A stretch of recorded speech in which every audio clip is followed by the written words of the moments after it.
हरिओम। धर्म कर्म कला क्षेत्र के सभी मित्रों का मैं यहाँ हार्दिक स्वागत कर रहा हूँ। आज का विषय है चातुर्मास 9 नवरात्रि पूजन। इस वीडियो का उद्देश्य है कि नवरात्रि पूजन जो चातुर्मास में आता है, अश्विन प्रतिपदा से लेके दशहरा तक, अश्विन नवमी तक, और बाद में दशहरा आता है, इसे शारदा नवरात्र बोलते हैं। तो इसके बारे में कुछ इन्फॉर्मेशन जो हम लोग को मालूम होनी चाहिए वो देना, ये इसका उद्देश्य है। नवरात्रि में सब लोग पूजा नहीं करते हैं। किसी के घर में पूजा रहती है, वो कुलाचार रहता है, उनके कुल परंपरा से वो चलती रहती है, तो वो करते हैं। बाकी सब लोग नवरात्रि में देवी का पाठ करते हैं।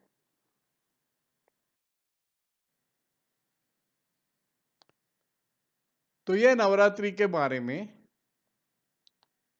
जनरल नॉलेज की तरह इंफॉर्मेशन मैं दे रहा हूं। ये जो नवरात्रि आएगी, अश्विन प्रतिपदा से लेके अश्विन नवमी तक, उसे शारदा नवरात्र बोला जाता है। उसी तरह एक नवरात्र चैत्र महीने में भी आती है। चैत्र शुद्ध प्रतिपदा से लेके चैत्र शुद्ध नवमी तक ये चलती है, उसे चैत्री नवरात्र बोलते हैं। जास्ती करके शारदा नवरात्र ही प्रसिद्ध है। उसमें देवी की स्थापना, पूजा इत्यादि होती है। तो इस नवरात्र में किसकी पूजा होती है? तो महाकाली, महालक्ष्मी, महासरस्वती, ये 3 देवियां हैं, और 9 दुर्गाएं हैं। दुर्गा माता के 9 स्वरूप है, 9, उन्हें नव दुर्गा बोलते हैं। और अपनी कुल देवता, आपकी जो भी कुल देवता हो, वो कुल देवता, इनका मुख्य पूजन होता है इन 9 दिनों में। परंतु इसके साथ भी घट स्थापन, अंकुरारोपण यानी गेहूं के धान लगाना मट्टी में, अखंड नंदादीप, देवी के पास पूरे 9 रात 9 दिन अखंड दिया जलाना, सप्तशती करके जो ग्रंथ है देवी का, इसमें देवी का पराक्रम का वर्णन किया गया है, दुर्गा सप्तशती, उसका पाठ करना या पंडित से करा के लेना। माला बंधन, रोज देवी को एक नई माला चढ़ाई जाती है। सुवासिनी और कुमारिका, सुवासिनी भी और कुमारिका भी, उनको भोजन देना, कुमारिका की पूजा करना इत्यादि और भी विधि है। सब लोग ये सब करते हैं ऐसा नहीं है। आपका जो कुलाचार है, कुल में जो परंपरा चलती आई है, उतना ही आपको करना है, उससे अधिक कुछ नहीं करना है। अगर कुल परंपरा कुछ नहीं है तो ये बाकी सब करने की जगह नहीं, सिर्फ नवरात्रि का पूजन किया चल जाता है। क्योंकि अगर आप कुल परंपरा कुछ नहीं और आप अभी करेंगे तो कुल परंपरा बन जाएगी। तो आपको सोच विचार करके उतना ही करना है जो मिनिमम है। उपवास करते हैं लोग, उपोषण करते हैं। कोई लोग तो सिर्फ पानी पी के 9 दिन 9 रात उपवास करते हैं। कोई लोग उपवास के जो पदार्थ है, साबूदाना वरी वगैरह खा के, एक बार खा के उपवास करते। तो ये कलश स्थापना करने के लिए पहले लाल रंग की मट्टी लेके उसके लिए एक प्लेटफॉर्म, वेदिका बनाई जाए। उसमें तांबे का कलश, 5 प्रकार के पत्र, जो पवित्र माने जाते हैं, दूब, दुर्वा, फूल, तुलसी, पुष्पमाला, नारियल, वीड़ा, जिससे वीड़ा बनता है, उसके पान, उसके पत्ते, सुपारी, 9 तरह के धान्य हैं जो हम बताएंगे क्या है, हल्दी, रोली या कुंकू, और पंचामृत जो दूध, दही, घी, शक्कर, इनसे जो बनता है, दूध, दही, घी, शक्कर और शहद, इनसे जो बनता है, 5 चीजों से बनता है, उसे पंचामृत बोलते हैं। ये सब पूजा का साहित्य पहले आपको जमा करना है अगर आपको पूजा करनी है तो। फिर उसका मुहूर्त पंचांग में दिया हुआ रहता है। सूर्योदय के पश्चात 6 घटका तक घटिका रहती है, तक जो प्रतिपदा रहती है पंचांग में, उस समय आपको पूजा करना है। और 4 घटका भी चलेगी, लेकिन अमावस्या वो दिन नहीं आनी चाहिए। प्रतिपदा के दिन अगर अमावस्या हो, अमावस्या से थोड़ा टाइम, अमावस्या बाद में प्रतिपदा है, तो ऐसे समय में नहीं करनी है। तो मुहूर्त पंचांग में दिया हुआ रहता है, उसी मुहूर्त देख के आपको करना है। ये पूजा सिर्फ घर का मर्द कर सकता है, औरत नहीं। सुबह मंगल स्नान करके, धोया हुआ कपड़ा पहन के, सूर्योदय से लेके मध्याह्न तक, दोपहर के 12 बजे के अंदर ये पूजा करनी है। अभी इसमें जो आप वेदिका बनाएंगे, उसमें 9 तरह के धान्य आपको बीज बोना है। जैसे बीज बोते हैं ना, वैसे 9 तरह के धान्य आपको उसमें बोना है। कौन से धान है? एक तो चावल, गेहूं, ज्वारी, मका, और दाना यानी ग्राउंड नट, शेंगदाना, हरभरा, मूंग, उड़ीद और नाचनी, ये 9 धान्य है। इनको हल्दी के पानी में भिगा के उसको बीज की तरह बोना है। देवी के चारों बाजू में जो वेदिका बनाई है उसमें वो बोना है। वो 9 दिन में उगते हैं, और वो जब उगते हैं तो उसका जो पौधा है, उसे दशहरा के दिन सब लोग डेकोरेशन की तरह अपने टोपी में डालते हैं।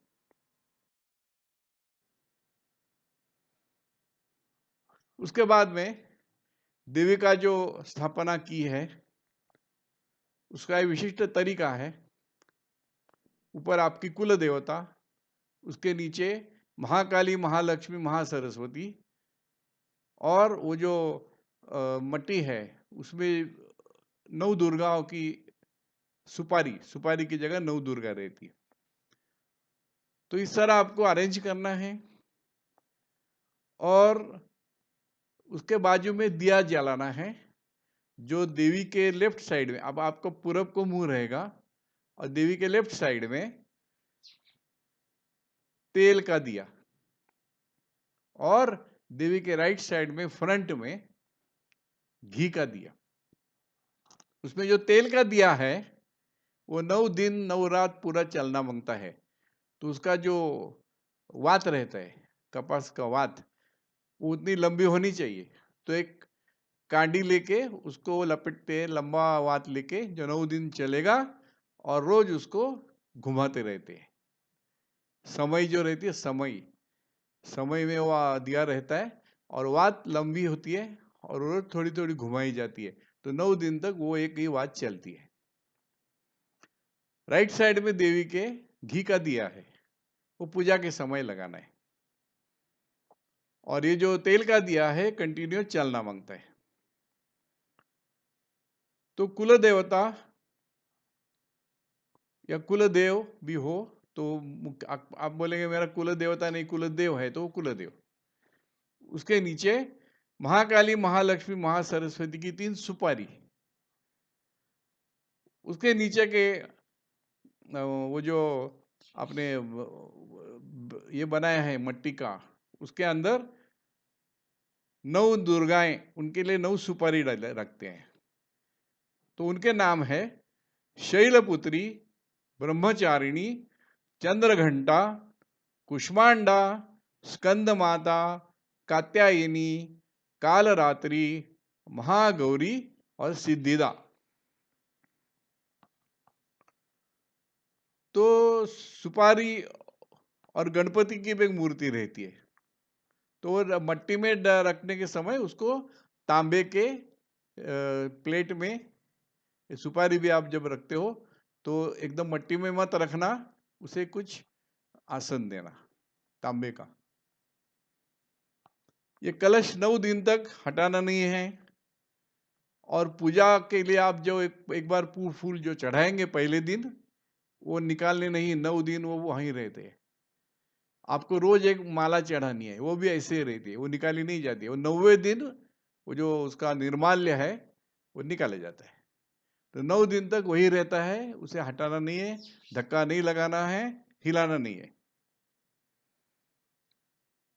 और ये जो घट आपने स्थापना की है, घट जो कलश, ये जो मैं बोल रहा हूँ, वो जो आप जब स्थापना आपने की है, तो उसको एक मंगल सूत्र बांधना चाहिए, क्योंकि देवी है, वो देवी है, घट यानी देवी है, तो उसको मंगल सूत्र बांधना चाहिए। और 9 दिन रोज नई माला फूलों की चढ़ानी है। उस कलश की, उस ये जो घट की प्राण प्रतिष्ठा मंत्रों से रहती है, वो ब्राह्मण को बुला के करनी पड़ती है। ये कलश स्थापन नहीं भी किया तो भी चलेगा, ये ऑप्शनल है, आपको चाहिए तो आप करो, अदरवाइज सिर्फ आपका घर का जो मंदिर है उसमें ही आप आपकी कुल देवता और ये सारी देवियों के लिए सुपारी रखो और उनकी पूजा करो, चल जाएगा। घट रखना ऑप्शनल है।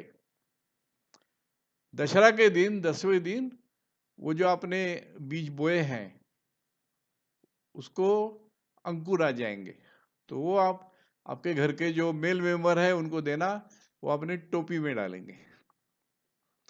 रोज सुबह में षोडश उपचार से पूजा करनी है। 16 उपचार है, तो ब्राह्मण को बुला के आप खुद कर सकते हो। रात को, शाम को पंच उपचार से पूजा होती है। और अगर आपका व्रत नहीं है तो रात को आप भोजन कर सकते हो, दिन भर आप साबूदाना वगैरह खा के रहो और रात को भोजन करो। उसके बाद में रात को लोग जागते हैं नवरात्रि में, उस दिन तरह तरह के खेल मनोरंजन किया जाता है। और या तो अष्टमी को, नवमी को या दशमी को उत्तर पूजा करके विसर्जन उत्थापन देवी का हो जाता है। अभी नवरात्रि की पूजा में जो मंत्र वगैरह बोलने हैं तो ब्राह्मण जानते हैं, अदरवाइज नवरात्रि की पोथी मिलती है पूजा की, वो लेके आप खुद भी कर सकते हो। खाली ये नियम याद रखना, सिर्फ पुरुष को करना है, सुबह 16 उपचार से करना है, और वो 16 उपचार के मंत्र पोथी में रहते हैं, उससे आप वो करो। और रात को पंच उपचार से पूजा करो। अभी नवरात्रि में 2 विशेष दिन आते हैं। एक है अष्टमी, नवरात्रि है ना, 9वीं तक अष्टमी आती है ना, सेकंड लास्ट डे को। और एक है पंचमी। तो पंचमी को ललिता पंचमी बोला जाता है, और वो दिन ललिता देवी समझ के उसकी पूजा किया जाती है, देवी की। मंत्रों का जागर कहते हैं। वो दिन दूध और ककुम्बर कहते हैं ना, काकड़ी, उसका प्रसाद रहता है। और देवी की पूजा ललिता सहस्रनाम स्तोत्र से, वो दिन ललिता सहस्रनाम स्तोत्र बोलना चाहिए, तो उससे पूजा होती है। और ऐसा बोला जाता है कि ललिता सहस्रनाम स्तोत्र से पूजा करने से हार्ट ट्रबल ठीक हो जाता है। हार्ट ट्रबल जिनको है उनके लिए बहुत ही अच्छा है।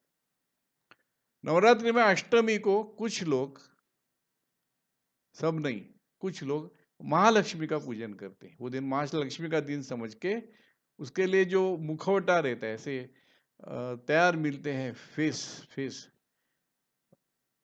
मुखौटा, तो वो वहां रख के, बाजू में रख के वहां पे उसकी पूजा होती है। तो उसके लिए ध्यान का मंत्र रहता है। वो दिन जो पूजा की जाती है, वो दिन पहला ध्यान का मंत्र है, नमस्तेस्तु महामाये श्रीपीठे सुर पूजिते शंख चक्र गदा हस्ते महालक्ष्मी नमोस्तुते। और देवी का जो अभिषेक है, पूजा में अभिषेक होता है, वो श्री सूक्त से किया जाता है। आरती होती है, प्रसाद में शक्कर और शक्कर फुटाना रखते हैं। और इस दिन अष्टमी के दिन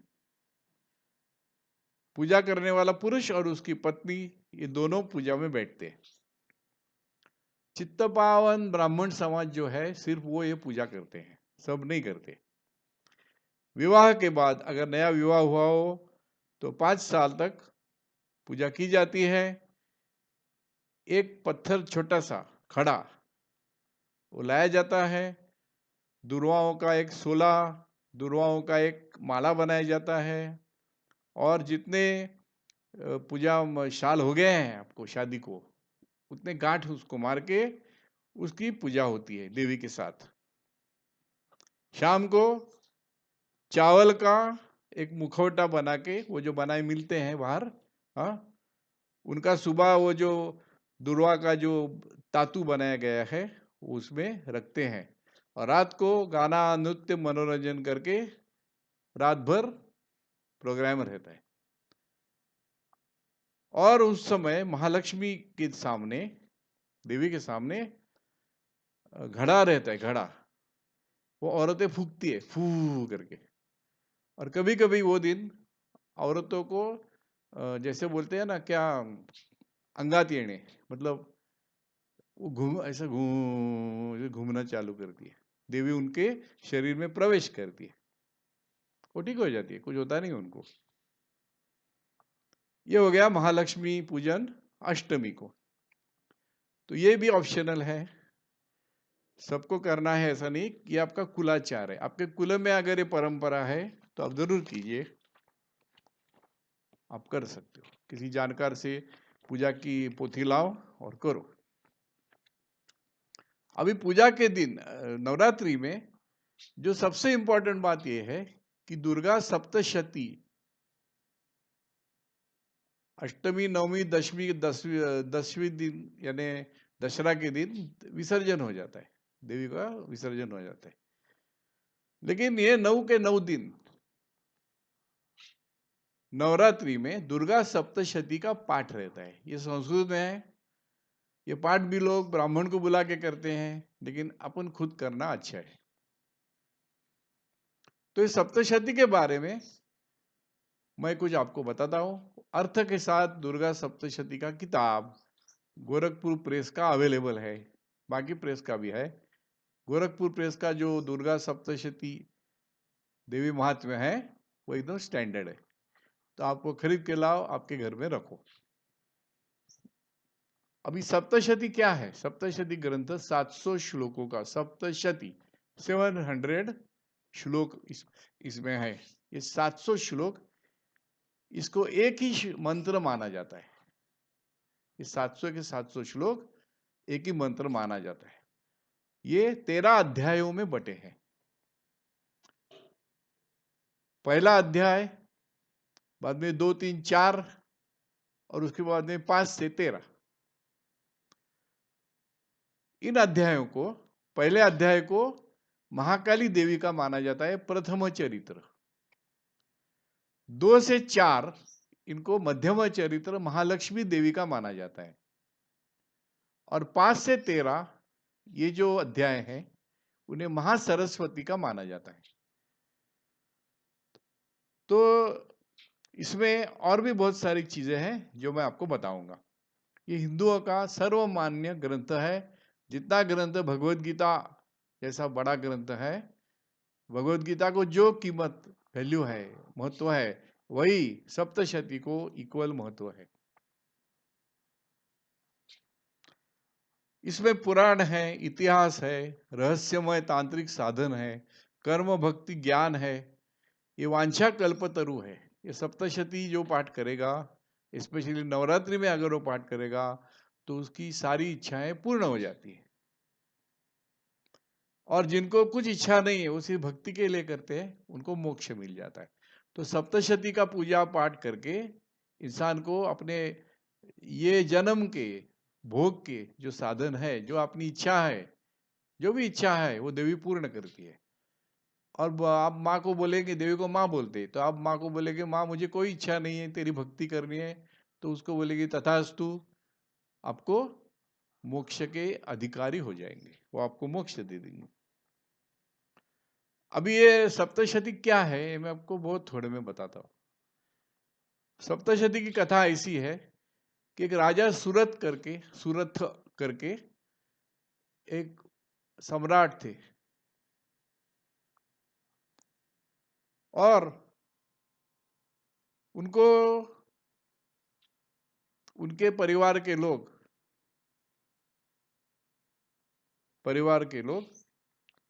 कुछ भी कालाकांडी करके, जिसको बोलते हैं ना, जो धोखा देके उनको राज्य से विमुख कर देते, राज्य हड़प कर लेते उनका मंत्री सब मिलके, और उनको तो वो बहुत ही नाराज होके घर से चला जाता है।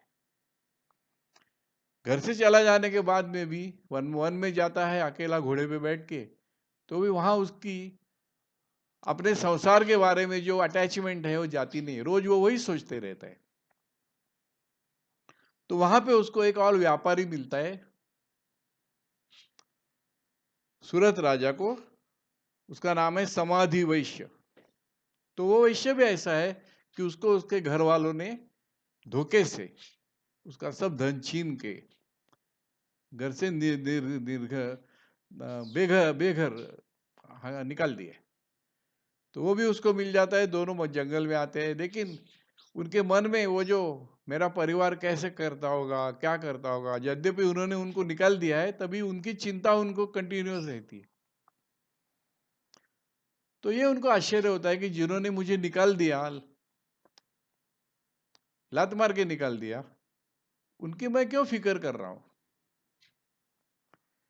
तो वन में एक मेधा मुनि करके महान तपस्वी मुनि रहते हैं। उनके आश्रम में सारे प्राणी एक दूसरे से मित्र भाव से उनको दिखते हैं। हिरन और बाघ दोस्त की तरह है, तो उनको आश्चर्य होता है। तो वो मेधा मुनि को शरण जाके उनको ये अपनी व्यथा बताते हैं कि ऐसे है, क्यों मेरे दिमाग से मेरे परिवार का जाता नहीं है। तो मेधा मुनि उनको उपदेश देते हैं कि भगवती देवी जो है उसकी माया है, वो आपको मोह में डाल देती है। भगवती देवी मोह में डालती है। उस देवी के लीलाओं की सारी कथा बताते हैं, ये पूरी सप्तशती ग्रंथ वो उनको बताते हैं। और तभी राजा का और वैश्य का मोह निकल जाता है, वो भी देवी की आराधना करके मोह से मुक्त हो जाते हैं। अब ये जो देवी है, दुर्गा बोलो, एक ही देवी है, उसके अलग अलग रूप है। महाकाली, महालक्ष्मी, महासरस्वती, नवदुर्गा और दुर्गा माँ। और उन्होंने आगे भी बहुत सारे अवतार लिए, उनके भी नाम हैं। तो वो सब देवियां असुर यानी राक्षसों का नाश करने के लिए ही अवतार लिया, और उन्होंने विश्व को सुखी किया। अब ये देवी जो है, ये शरीर में जब रहती है, अपने शरीर में जो रहती है, उसे कुंडलिनी नाम बोला जाता है।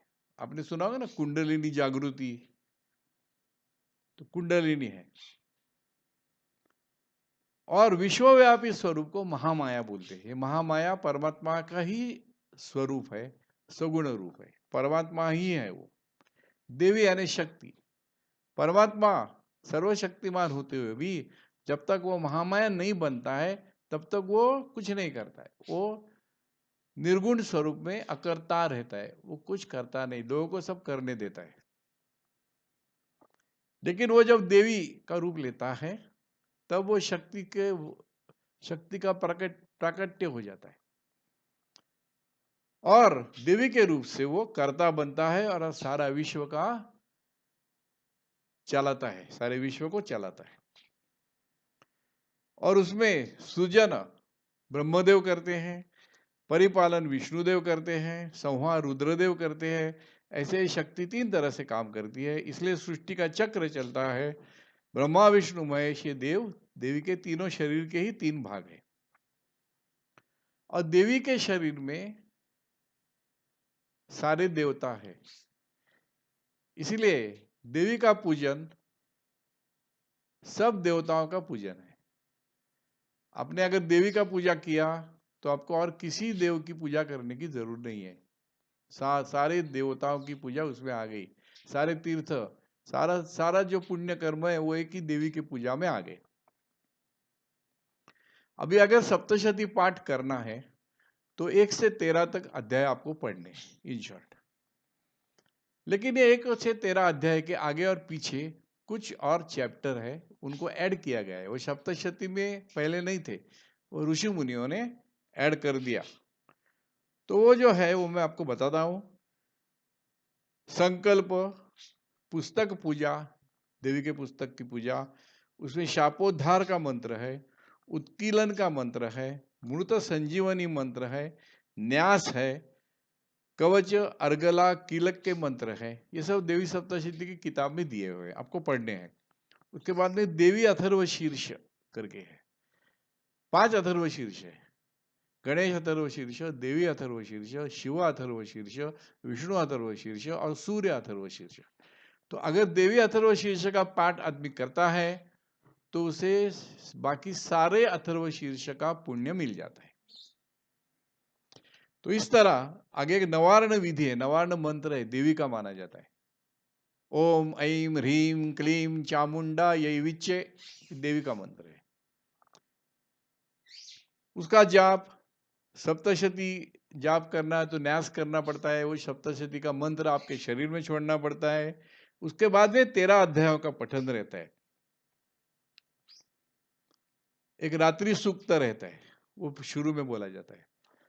और 13 अध्याय का पठन होने के बाद देवी सूक्त रहता है। और देवी सूक्त के बाद 3 रहस्य हैं, प्राधानिक, वैकृतिक और मूर्ति रहस्य। ये तीनों बोले जाते हैं। अंत में क्षमा प्रार्थना की जाती है देवी की, और उसके बाद में सिद्ध कुंजी का स्तोत्र करके स्तोत्र है वो बोला जाता है। यहाँ सप्तशती का पाठ खत्म हो जाता है। ये सब हम लोग कर सकते हैं, पुस्तक पढ़ के नीचे हिंदी में अर्थ दिया हुआ है। अगर आपको संस्कृत में दिक्कत है तो आप सिर्फ नीचे का अर्थ पढ़ो, काम हो जाएगा। हिंदी में है, सिंपल हिंदी में अर्थ दिया हुआ है, वो आप वो पढ़ो, वो भी सप्तशती का पाठ ही हो गया। अभी देवी ने 12वें अध्याय में अपने मुख से सप्तशती पठन का महत्व बताया है।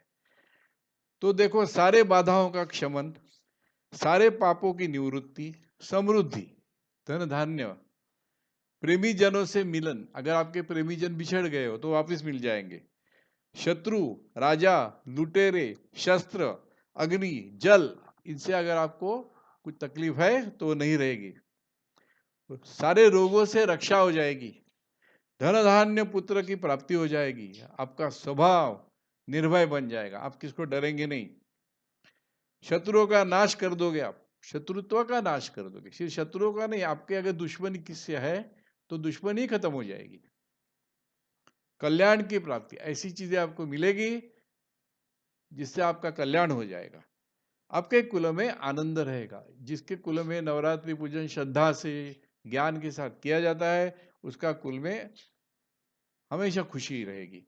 भयंकर ग्रह पीड़ा से आपका निवारण हो जाएगा। आपकी पत्रिका अगर भयंकर ग्रह पीड़ा बताती है तो आपको रक्षा हो जाएगी। छोटे बालकों पे आपके कुल के अगर कुछ अरिष्ट आने वाला है तो उसका निवारण हो जाएगा। संगठना यानी यूनियन, जैसे कि कामगार की यूनियन रहती है, तो उसमें अगर फूट पड़ गई होगी और वो अगर नवरात्रि का पूजन करेंगे तो वापिस फूट मिट जाएगी, माँ उनको मिला देगी। और शत्रु के और दुराचारी लोगों की जो शक्तियां उन्होंने आप पे छोड़ी है, राक्षस, भूत, पिशाच, ऐसे किसी ने करनी की है तो उससे रक्षा हो जाएगी। आप अगर जंगल में निर्जन रास्ते पर कहीं आग के शोलों में अटक गए हो, डाकू, शत्रु, सिंह, वाघ, जंगली हत्ती आपका पीछा कर रहे हो, राजा ने गुस्से से आपको फांसी देने की ऑर्डर पास की हो, महासमुद्र में बड़े तूफान में आप फंस गए हो, भयंकर युद्ध में शत्रु ने आपको घायल किया है और यातना हो रही है, तो जो आदमी सप्तशती चरित्र का नित्य पाठ करता है, वो भक्त जब देवी का स्मरण करता है तो उसे फौरन वहां मदद मिल जाती है और वो भय से मुक्त हो जाता है। अभी अंत में जो क्षमा प्रार्थना रहती है वो मैं आपको बताता हूं क्या क्षमा प्रार्थना है। विधेहे अज्ञानेन द्रविण विरहेण अलसतया विधेय अशक्यत्वात् तव चरणयोः या च्युति अभूत तदेतच्छन्तव्यं जननी सकल उद्धारिणी शिवे कुपुत्रो जायेत क्वचिदपि कुमाता न भवति मत्समः पातकी नास्ति पापघ्नि त्वत्समानहि एवं ज्ञात्वा महादेवी यथा योग्यम तथा कुरु। हे महादेवी, अभी तक अज्ञान से, हाथ में पैसे के न होने से या तो मेरे आलसी स्वभाव से मैं तेरी पूजा नहीं किया, तेरे चरणों से मैं दूर हो गया, मुझे क्षमा कर दे। हे देवी, तू सबका उद्धार करती हो, क्योंकि कुपुत्र पैदा हो सकता है लेकिन कुमाता कभी नहीं होती, कोई माता कभी कुमाता हो नहीं सकती है, कुपुत्र कदाचित हो सकता है, तो मेरे जैसा पातकी कोई नहीं है और तेरे जैसी पाप दूर करने वाली कोई नहीं है, तो ये जान के मैं तेरी पूजा कर रहा हूं। हे महादेवी, तुझे जो भी ठीक लगे मेरे साथ तू करना। एक क्षमा प्रार्थना है देवी की। अभी सप्तशती के बारे में थोड़ा और मैं आपको इंफॉर्मेशन देता हूं। ये मार्कंडेय पुराण में सप्तशती है। मार्कंडेय ऋषि ने जो मार्कंडेय पुराण लिखा है उसमें यह सप्तशती ग्रंथ है। चैप्टर 81 to 93 ये मार्कंडेय पुराण के चैप्टर है। शारदा और चैत्री ऐसे दो नवरात्र मनाए जाते हैं। शारदा मैंने बताया अश्विन शुक्ल प्रतिपदा से लेके अश्विन शुक्ल नवमी तक, और उसके बाद दशहरा आता है। इसी तरह चैत्र शुक्ल प्रतिपदा से चैत्र शुक्ल नवमी तक चैत्री नवरात्र बोला जाता है, जो चैत्र महीने में रहती है, और उसके बाद में रामनवमी आती है। उसके बाद में मैंने आपको चरित्र बताया, प्रथम चरित्र, मध्यम चरित्र और उत्तर चरित्र, ये चैप्टर बताए किसके हैं। नव दुर्गाओं के नाम बताए, और इसमें और कुछ बातें हैं। कवच, अर्गला, कीलक, ये सब जो उसमें दिए हुए हैं सप्त किताब में है, वो पढ़ने हैं। दुर्गा सप्तशती के शुरू में एक सप्तश्लोकी दुर्गा करके है। उसमें शिव बताते हैं पार्वती को, देवी त्वं भक्त सुलभे सर्व कार्य विधायिनी कलो ही कार्य सिद्ध्यर्थम उपायम ब्रूहि यत्नतः। इस कलियुग में मनुष्य का जो पीड़ा है वो किस तरह हरण हो जाएगी ये बता। तो देवी जो 7 श्लोक उसमें बताती है उसे अम्बा स्तुति बोला जाता है, और ये अम्बा स्तुति भी बोलनी चाहिए। उसके बाद में कवच, अर्गला। कवच में क्या है, तो कवच आपको आपकी रक्षा करता है। अर्गला यानी देवी का महात्म्य उसमें बताया, अर्गला देवी कितनी बड़ी है वो बताया गया है। कीलकम यानी उसमें कुछ ऐसे मंत्र है जो आपके देवी के पाठ में जो विघ्न आते हैं उसको दूर करते हैं। उसके बाद में रात्रि सूक्त है, विविधोक्त है, पुराणोक्त है। अंत में कुंजिका, सिद्ध कुंजिका स्तोत्र करके है। ये पाठ करने से देवी पाठ का पूरा लाभ मिलता है। रात्रि सूक्त जो शुरू में है पाठ करने से पहले, तो ये सब आपको बोलते जाने हैं। अगर संस्कृत नहीं आता है तो उसका अर्थ दिया हुआ है, आप अर्थ पढ़िए। तो इस तरह नवरात्रि के 9 दिन जब आएंगे तब ये अगर आप करेंगे तो आपके मन को शांति मिल जाएगी। और आपको मैं एक बात गारंटी से बताता हूं कि जो काम जो आप बहुत सालों से ट्राई कर रहे हो, होना है, नहीं हो रहा है, आपके प्रयत्न व्यर्थ जा रहे हैं, तो वो कैसे हो जाएगा आपको पता ही नहीं चलेगा। आपको नवरात्रि पूजा स्थापना करना नहीं है तो कुछ जरूर नहीं है, वो आपका कुलाचार है तो ही कीजिए। अगर कुल में है तो जरूर करो, लेकिन कुलाचार में नहीं है तो नया कुलाचार चालू करने की आवश्यकता नहीं है। लेकिन इन 9 दिनों में देवी सप्तशती का महात्म्य, देवी महात्म्य या दुर्गा सप्तशती, ये देवी महात्म्य नाम से भी जाना जाता है, इसका पाठ जरूर कीजिए। एक दिन में पाठ खत्म नहीं होगा तो 9 दिनों में कीजिए,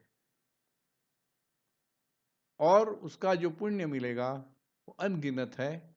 आपका मनोकामना कुछ भी हो नहीं हो रहा है, कुछ भी नहीं हो रहा है, शादी नहीं हो रहा है, बच्चा नहीं हो रहा है, अपने को कितने प्रॉब्लम रहते हैं संसार में, वो कैसे हो जाएगा आपको मालूम नहीं पड़ेगा।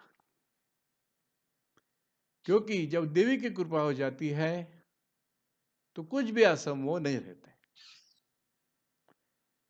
उसके बाद में जो मैंने सप्त श्लोकी दुर्गा बताया, 7 श्लोक है, देवी को बोला अम्बा स्तुति, वो ये सब 9 दिनों में रोज पढ़ना चाहिए। उसका भी अर्थ दिया हुआ है, सप्तशती में ही एक पन्ने पे उसका अर्थ दिया हुआ है। तो इस तरह मैंने आपको बताया कि ये नवरात्रि के 7 दिनों में क्या करना चाहिए। हम लोग को टाइम मिलेगा तो थोड़ा सा रात को टाइम निकाल के हम लोग सप्तशती का पाठ करेंगे। अगर ग्रुप में बैठ के करेंगे तो और अच्छा है। और उसके बाद में रात को लेट रात तक आप कुछ भजन गा सकते हो, मनोरंजन कर सकते हो। ये आनंद का उत्सव है। आपने देखा होगा ना, गरबा खेलते हैं गुजराती लोगों में, तो पूजा के बाद हम लोग वो नाच गाने सब कर सकते हैं लेट रात तक।